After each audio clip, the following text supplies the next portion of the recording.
Praise the Lord. जय मसीह की। एक बार फिर आज हम परमेश्वर का वचन देखेंगे परमेश्वर की सहायता से कि आज खुदा हमसे क्या बात करना चाहते हैं और हमें क्या सिखाना चाहते हैं। अगर हम पवित्र शास्त्र में देखें तो यूहन्ना 15:16 में लिखा है, तुमने मुझे नहीं चुना परंतु मैंने तुम्हें चुना है और इसलिए चुना है ताकि तुम फल लाओ और तुम्हारा फल बना रहे। परमेश्वर ने हमें चुना है ताकि हम फल लाएं और हमारा फल बना रहे। और अगर हम यूहन्ना का 15वां अध्याय देखें तो वहां पर लिखा हुआ है कि हमारी दाखलता, जो सच्ची दाखलता है, वो यीशु मसीह है। और हम कौन है? हम डालियां हैं। और फल कहाँ लगते हैं? फल डालियों के ऊपर लगते हैं। खुदा कह रहे हैं कि मैंने तुम्हें चुना है ताकि तुम फल लाओ और तुम्हारा फल बना रहे। और फल तब बना रहता है, फल तब लगते हैं जब डाली उस दाखलता के साथ लगी रहती है। डाली खुद से फल नहीं ला सकती, लेकिन जो डाली पे फल लगते हैं वो दाखलता की सहायता से, जो पोषण दाखलता लेती है वो पोषण डालियां लेती हैं और डालियां फल उपजाती हैं। यानी जो फल लगने का रीजन है वो दाखलता से आया हुआ पोषण डालियों पे तक है और डालियों पे फिर वो फल लगते हैं। तो खुदा आज हमें यहाँ ये कह रहे हैं कि जो तुम्हें मैंने चुना है ताकि तुम मेरे लिए फल लाओ, और सिर्फ फल लेकर नहीं आओ, तुम्हारा फल बना रहे। श्रेष्ठ गीत में हम देखते हैं उसका 2 अध्याय का 15वां वचन, वहां लिखा है, जो छोटी लोमड़ियां दाख की बारियों को बिगाड़ती हैं उन्हें पकड़ लें। हमारे पास फल लगे हैं, हम दाखलता के साथ जुड़े हुए डालियां हैं जिन डालियों पर फल लगे हैं। और यहाँ श्रेष्ठ गीत में कवि कह रहा है कि छोटी लोमड़ियां हैं जो दाख की बारियों को बिगाड़ती हैं, उन्हें पकड़ लें, क्योंकि हमारी दाख की बारियों में फूल लगे हैं। यानी फल लगने वाले हैं। फूल कब लगते हैं? जब छोटे छोटे फूल आते हैं उसके बाद में फल आते हैं। यानी फूल लगे हैं, अभी छोटे छोटे फल आ रहे हैं, उसमें फल लगने वाले हैं। और जो दाख की बारी है उसको बिगाड़ रही हैं कौन? छोटी छोटी लोमड़ियां। हम दाखलताएं, हम डालियां जो दाखलता के साथ जुड़ी हुई हैं, और उस दाखलता को, जो हमारी ये बारी है यहाँ पर, उसे कौन बिगाड़ रहा है? छोटी लोमड़ियां, क्योंकि वहां फल लगने वाले हैं, फूल खिल चुके हैं, फल आ रहे हैं। यानी खतरा है हमें उन लोमड़ियों से। और आज खुदा हमें कह रहे हैं कि इन लोमड़ियों को पकड़ लो, इन छोटी लोमड़ियों को पकड़ लो। आज का इस वचन का जो मेरा शीर्षक है वो है, अपनी निज दाख की बारी की हम रखवाली करें। फल लगे हुए हैं और फल आने वाले हैं, फूल भी आ रहे हैं, पर उन्हें बिगाड़ रही हैं छोटी लोमड़ियां। और किसकी जिम्मेवारी है अपनी दाख की बारी की रखवाली करने की? आपकी और मेरी, क्योंकि हमारी निज दाख की जो बारी है उसकी हमें रखवाली करनी है। और सबोपदेश 10 का पहला वचन उसमें लिखा है, थोड़ी सी मूर्खता, जो थोड़ी सी मूर्खता होती है ना, वो कई बार हमारे विनाश का कारण बन जाती है। छोटी छोटी बातें, हम छोटी छोटी बातों को कई बार नजरअंदाज कर देते हैं कि ये तो कुछ भी नहीं है, ये तो छोटी सी मामूली सी बात है, इससे थोड़ा ना कुछ हो सकता है। हम बड़ी बातों के लिए बहुत गंभीर हो जाते हैं, लेकिन कई बार ये छोटी छोटी बातें ही हमारे जीवन में बड़ी समस्याओं को ले आती हैं। जब हम इन छोटी बातों पे गौर नहीं करते तो ये बड़ी समस्याएं बन जाती हैं और हमारे विनाश का कारण बन जाती हैं, हमारी दाख की बारी का बिगड़ने का कारण बन जाती हैं। आज हमें अपनी इस दाख की बारी की रखवाली करनी है, निज दाख की बारी की, किसी और की बारी की नहीं। पर यहाँ परमेश्वर का वचन कह रहा है, अपनी दाख की बारी की रखवाली करें। कैसे और कौन सी ये छोटी लोमड़ियां हैं जिन्हें हमें पकड़ना है? आज हम इस वचन से यही सीखेंगे कि कौन सी छोटी छोटी ये लोमड़ियां हैं, क्योंकि परमेश्वर का वचन तो हमेशा हमें सजग रहने, चौकस रहने, जागते रहने के लिए कहता है, क्योंकि चोर किसी भी टाइम आ सकता है। चोर जो चोरी करने आता है आपको समय बताकर नहीं आता, इसलिए हमें हमेशा सजग रहने की जरूरत है। और अगर हम इब्रानियों का 2 अध्याय का 3 वचन देखें तो वहां लिखा हुआ है कि हम अपने बड़े उद्धार के लिए निश्चिंत कैसे रह सकते हैं। हमें हर दिन जो ये उद्धार मिला है इसकी हमें चौकसी करनी है, हर दिन हमें इसके लिए कार्यरत रहना है। निश्चिंत कैसे रह सकते हैं? निश्चिंत हो जाना मतलब आराम, एकदम से ऐसे चैन में आ जाना कि हाँ सब ठीक चल रहा है। कैसे हम निश्चिंत रह सकते हैं? निश्चिंत रहकर कैसे बच सकते हैं? हम अपने उद्धार को बचा सकते हैं। हमें लापरवाह नहीं होना है, हमें सोते हुए नहीं रहना है, हमें आलसी नहीं बनना है, लेकिन हर दिन हमें इन लोमड़ियों को पकड़ना है ताकि हम अपने उस उद्धार को, जो बहुमूल्य दान परमेश्वर ने हमें दिया है, उसकी हम रखवाली कर सकें। और आज हम यही परमेश्वर का वचन देखेंगे कि थोड़ी सी मूर्खता, सभोपदेशक कहता है, थोड़ी सी मूर्खता बुद्धि और प्रतिष्ठा को घटा देती है। छोटी सी ये मूर्खता हमारी, थोड़ी सी मूर्खता, छोटी सी लोमड़ी हमारी प्रतिष्ठा और बुद्धि को घटा देती है। हर कोई अपने जीवन में मान, सम्मान, प्रतिष्ठा, महिमा चाहता है, लेकिन छोटी सी मूर्खता हमारी, थोड़ी सी मूर्खता हमारी सबको घटा सकती है। अगर हम पवित्र शास्त्र में देखें तो दाऊद एक ऐसा व्यक्ति है जो परमेश्वर के मन के मुताबिक व्यक्ति है। वो एक धर्मी व्यक्ति है। परमेश्वर के लिए उसने कितने गीत लिखे हैं। उसके जीवन को अगर हम देखें तो धन, महिमा, वैभव, प्रतिष्ठा, सेना, पराक्रम, सब कुछ उसके पास परमेश्वर ने उसे दिया।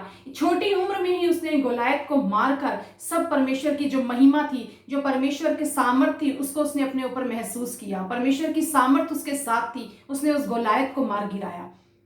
धन, वैभव, महिमा सब कुछ उसने पाया, लेकिन अगर उसके जीवन में हम देखें तो उसने अपनी छोटी सी मूर्खता के करके अपने नैतिक पतन को स्टार्ट कर दिया, शुरुआत कर दी उसकी। उस छोटी सी मूर्खता के करके उसने बाहरी शत्रु, बड़े बड़े शत्रुओं से तो वो लड़ गया, कोई शत्रु उसके ऊपर कभी हावी नहीं हो सका, लेकिन उसका अपना मैं उसे मार गया।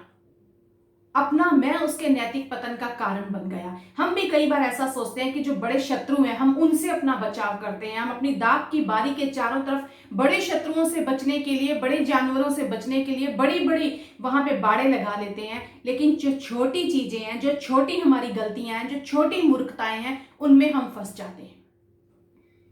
दाऊद के जीवन से आज हम देखेंगे कि कौन सी उसकी मूर्खता थी जिसकी वजह से उसने कितना बड़ा नुकसान उठाया। कौन सी ऐसी छोटी लोमड़ी हैं जिन्हें आज हमें अपने जीवन में पकड़ने की जरूरत है, कैच करने की जरूरत है, ताकि वो हमारी दाग की बारी को बिगाड़ ना सके। पवित्र शास्त्र में हम सब जगह देखते हैं, अगर पवित्र शास्त्र में पढ़े हम तो बहुत जगह धर्मियों के बारे में लिखा गया है कि धर्मी व्यक्ति कैसे होते हैं। लेकिन एक उदाहरण हम अगर इस आज के मैसेज का निकालें कि कैसे हम अपने उद्धार के लिए निश्चिंत हो जाते हैं, तो कई बार हम अपने आप को इतना धर्मी समझ लेते हैं कि हम ये सोचते हैं हम धर्मी हैं, हम विश्वास में हैं, हम प्रार्थना कर रहे हैं, हम उपवास रख रहे हैं, हम दशमांश दे रहे हैं, हम कोई गलत बात नहीं कर रहे, हम तो सुकून में रह सकते हैं क्योंकि हम सब कुछ सही कर रहे हैं। और पवित्र शास्त्र के लूका के 18वें अध्याय में ही हम एक धर्मी व्यक्ति के बारे में, जो खुद अपनी धार्मिकता गिन रहा है, उसके बारे में पढ़ते हैं। वो परमेश्वर के आगे जाके कहता है कि प्रभु मैं सब कुछ करता हूँ, मैं उपवास करता हूँ, मैं प्रार्थना करता हूँ, मैं सब कुछ करता हूँ, और जो पास में दूसरा व्यक्ति खड़ा है उसके लिए कहता है उससे मैं बेहतर हूं। वो अपनी धार्मिकता के गुण गिन रहा है और सोच रहा है कि मैं धर्मी हूं। हम अपनी नजर में जब धर्मी बनने लगते हैं तब हम निश्चिंत हो जाते हैं अपने उद्धार के प्रति। हम निश्चिंत होकर बैठ जाते हैं कि बस मैं जो कर रहा हूं वो सही है, मेरी धार्मिकता यही है, इतना ही मुझे काम करना है। नहीं, पर परमेश्वर हमें आज कुछ और सिखाना चाहते हैं। आज हम दाऊद के जीवन से ये सीखेंगे कि हमें क्या करना है और कौन सी ये लोमड़ी है जिसे हमें पकड़ना है, छोटी लोमड़ियों को। ऐसी बड़ी बड़ी चीजें जो जग जाहिर हैं, वो नहीं कि वो ही हमारे जीवन में नुकसान पहुंचा सकती हैं हमें। दाऊद के जीवन में अगर हम पढ़े तो हम देखते हैं एक कहानी जो सब जानते हैं कि किस तरह उसने बतशीबा को देखा और उसकी नजर उसके ऊपर आई। उसने हासिल करना चाहा उसे, उसके पति को मरवा दिया, व्यभिचार किया। एक नजर, एक शारीरिक पाप उसका, उस बतशीबा को देखना और उसको देखने के साथ ही जो उसकी शरीर की अभिलाषा जागी, वो एक हत्यारा बन गया, एक व्यभिचारी बन गया। उसने उसके पति को मरवा डाला। और अगर पवित्र शास्त्र में देखें तो हर जगह ये लिखा जाता है कि दाऊद का ये पाप था, और हम भी दाऊद का ये पाप गिनते हैं कि ये दाऊद का पाप था। ये एक उसकी शारीरिक अभिलाषा थी जिसने उसे पाप में, और ये दाऊद का पाप था। और अगर हम शमूएल की पुस्तक पढ़ते हैं, दूसरा शमूएल उसके 12वें अध्याय का 18वां वचन, तो वहां लिखा है कि उसके इस पाप का क्या परिणाम निकला। उसके इस पाप का परिणाम निकला कि जो उनका बेटा हुआ बतशीबा का, वो बच्चा मर गया। ये दाऊद का एक बड़ा पाप गिना जाता है। और अगर हम पवित्र शास्त्र में ही देखते हैं, एक और जगह देखें, अगर दूसरा शमूएल के 24वें अध्याय में देखें तो वहां दाऊद ने एक और काम किया था। ये दाऊद का जो पहला पाप था बत्शेबा वाला, ये शारीरिक पाप था। लेकिन एक दाऊद ने और गलती की, वो क्या थी? वो उसके प्राण ने वो गलती करी। प्राण ने कैसे? मतलब उसको अपने आप से, जो उसने मैं से होकर, स्वयं होकर एक गलती करी। वो उसकी क्या गलती थी? उसने अपनी प्रजा की गणना करवाई। उसका मंत्री जो वहां पे सलाहकार जो योआब है, वो भी उसे कहता है कि तुझे क्या जरूरत है ये गणना करवाने की? पर वो कहता है कि नहीं, हम इसकी गणना करेंगे, और अपनी प्रजा की वो गणना करवाता है। जब वो उनकी गिनती करवाता है तो परमेश्वर उससे अप्रसन्न होते हैं, उसकी इस बात से। वो कोई बड़ा पाप नहीं गिना गया। और देखा जाए तो दाऊद जो है एक राजा है, और अपनी प्रजा की अगर वो गिनती करवा रहा है तो जाहिर सी बात है, वो राजा है, वो कुछ भी कर सकता है। ये उसका मैं था कि मैं गिनती करवा रहा हूं प्रजा की। और हम भी कई बार ऐसा ही सोचते हैं कि जो बड़ा पाप है, जो शारीरिक पाप है, हत्या करना किसी का, व्यभिचार करना किसी का, या किसी को बड़ी नुकसान पहुंचाना, यही बड़ा पाप है। ये छोटा सा काम, अगर ये मैंने डिसीजन लिया है तो ये तो मेरा पर्सनल डिसीजन है, मैं ये ले सकता हूं। अगर मैं कंपनी का बॉस हूं तो ये मेरा हक है, मैं एक बॉस हूं और मैं डिसीजन ले सकता हूं। अगर मैं कहीं पे बड़ी पोस्ट पर हूं तो मेरा ये हक बनता है, मैं कुछ भी कर सकता हूं। शायद दाऊद ने अपनी नजर में यही सोचा होगा कि मैं एक राजा हूं, मैं कुछ भी कर सकता हूं, मैं गिनती अगर कर रहा हूं तो इसमें कौन सी गलत बात है। और हम भी अगर देखें तो हमें भी कहीं ऐसा नहीं लगता कि दाऊद ने कुछ गलत किया है। उसने गिनती तो की है अपनी प्रजा की। पर परमेश्वर का वचन कहता है दूसरा शमूएल 24वें अध्याय के 15वें वचन में कि उसके इस पाप का, इस गलती का क्या परिणाम निकला। बत्शेबा के साथ जो उसने पाप किया, उसके कारण उसका बेटा मरा, एक बच्चा मरा। लेकिन जो ये गलती उसने करी, उसके कारण 70,000 सैनिक मरे। जो हमारी नजर में छोटी सी गलती थी, छोटा सा पाप था, कुछ बड़ी बात नहीं थी कि वो राजा था और वो ये काम कर सकता था। अपनी स्वयं की इच्छा को उसने पूरा किया, अपने मैं को उसने आगे रखा। बड़े पाप, कई बार हम सोचते हैं कि ये बड़े पाप हैं, ये जग जाहिर जो पाप हैं, जो सबको दिख रहे हैं, ये बड़े पाप हैं। पर जो हमारे अंदर के जो बातें हैं, जो हमारा मैं कई बार जब हम पर हावी हो जाता है, जो उसके द्वारा हम गलतियां करते हैं, उन्हें हम कुछ अहमियत नहीं देते। वो हमने कर दी तो कोई बात नहीं, कर सकते हैं, ये तो हमारा हक बनता है। पर परमेश्वर ने उसे पाप गिना। और अगर आगे हम वचन पढ़ते हैं दूसरा शमूएल के 12वें अध्याय का 13वां वचन, तो वहां दाऊद अपने मुंह से ये कहता है नातान से, मैंने यहोवा के विरुद्ध पाप किया है। जब उसने बत्शेबा के साथ जो घटना घटी थी, जो पाप वहां किया था, उसे वो कहता है कि मैंने पाप किया है। और अगर हम दूसरा शमूएल 24वां अध्याय उसका 10वां वचन देखते हैं तो वहां पे दाऊद क्या कहता है? वहां दाऊद कहता है, प्रजा की गणना करने के बाद दाऊद का मन व्याकुल हुआ। वचन ये कह रहा है, अतः दाऊद ने यहोवा से कहा, यह काम जो मैंने किया वह महापाप है। व्यभिचार किया, हत्या की, जो मेरी शारीरिक अभिलाषा ने वहां जोर मारा, वो तो सिर्फ पाप था। लेकिन जो यहां मैंने गणना करी है, इससे परमेश्वर का मन व्याकुल हो गया, परमेश्वर दुखी हुआ है। और यहां पर क्या कह रहा है दाऊद? कि दाऊद कह रहा है यहां पर मैंने जो ये काम किया, ये महापाप है, ये महापाप है। और आगे क्या लिखा है? आगे वचन कहता है, तो अब हे यहोवा अपने दास का अधर्म दूर कर, क्योंकि मुझसे बड़ी मूर्खता हुई है। वो कबूल कर रहा है कि खुदा मुझसे मूर्खता हुई है।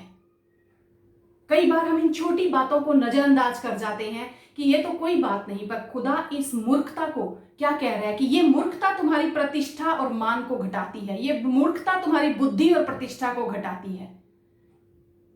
पाप दोनों दाऊद ने किए, एक शरीर के द्वारा हुआ, एक प्राण के द्वारा हुआ। उसका मैं उसके ऊपर हावी हुआ। आज खुदा हमसे यही चाहते हैं कि ये जो छोटी लोमड़ियां हमें दिखाई देती हैं, जिन्हें हम कुछ अहमियत नहीं देते, जिन्हें हम कुछ सोचते नहीं कई बार करते हुए, ये मूर्खता जो हमारी होती है, थोड़ी सी मूर्खता, दाऊद अपने मुख से कबूल कर रहा है कि मैंने ये मूर्खता का काम किया है। आज हम अपने जीवन में इस बात को जांचें कि प्रभु, क्या हम निश्चिंत होकर तो नहीं बैठे हैं अपने उद्धार के लिए कि मैंने विश्वास कर लिया है, मैंने बपतिस्मा ले लिया है, मैं यीशु मसीह के राज्य में हूं, अब तो बस मैं स्वर्ग जा रहा हूं। हर दिन हमें इस उद्धार के ऊपर मेहनत करनी है, हर दिन हमें अपनी इस निज दाग की बारी की रखवाली करनी है, हर दिन हमें इन छोटी लोमड़ियों को पकड़ना है जो हमारे अंदर से उजागर होती हैं, जो हमारी दाग की बारी को नष्ट कर रही हैं, बिगाड़ रही हैं। बड़े पाप तो सबको दिखाई देते हैं, उनसे तो हम खुद भी चौकस रहते हैं, लेकिन ये जो छोटी लोमड़ियां हैं, आज खुदा कह रहा है इन्हें पकड़ लो। इन छोटी लोमड़ियों को आज आप और मैं अपने जीवन में जांचें, ढूंढें और इन्हें पकड़ने की कोशिश करें, ताकि ये हमारी दाग की बारी को बिगाड़ ना सकें। क्यों? क्योंकि हमारी दाग की बारी में फूल लगे हैं, फल लगने वाले हैं, और खुदा कहता है कि मैंने तुम्हें सिर्फ इसलिए चुना है ताकि तुम फल लाओ और तुम्हारा फल बना रहे।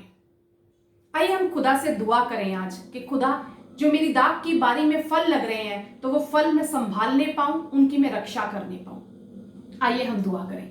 सर्व सामर्थी परमेश्वर, आज हम आपके चरणों में आते हैं पिता परमेश्वर, हम आपसे मदद और सहायता मांगते हैं खुदा। हम एक बात जानते हैं पिता कि हम खुद से कुछ नहीं कर सकते प्रभु, हर दिन हम आपकी सहायता और मदद पे चलना चाहते हैं प्रभु जी। हम दुआ करते हैं आज खुदाबंद यीशु, होने दे पिता कि हम अपनी इस निज दाग की बारी की रखवाली कर पाए प्रभु यीशु। ये छोटी लोमड़ियां प्रभु जो हमारे प्राण के द्वारा पाप आता है प्रभु यीशु, इन लोमड़ियों को हम कैच करने वाले बने प्रभु जी, इन्हें हम पकड़ने वाले बन पाए पिता परमेश्वर, ताकि हमारी बारी कभी बिगड़े ना पिता परमेश्वर। जो फूल इसमें खिले हैं, जो खूबसूरती इसकी है प्रभु, वो हमेशा बरकरार रहे पिता परमेश्वर। जो तेरे संग चलते हैं पिता परमेश्वर, जो तेरे साथी हैं पिता परमेश्वर, जिन्हें तूने चुना है प्रभु यीशु, होने दे पिता हर दिन हम अपनी गलतियों को जान पाए, उन्हें हम पकड़ पाए प्रभु यीशु, और जिंदगी में कभी दोबारा दोहराने ना वाले बने प्रभु जी, लेकिन हम सच्चाई से, खराई से प्रभु अपनी बारी की रखवाली करने वाले बने खुदा। अपनी सामर्थ और अपना अभिषेक हम पर उंडेल पिता,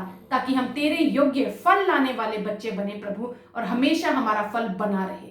धन्यवाद देते हैं पिता, यीशु मसीह के नाम से इस दुआ को मांगते हैं, आमीन।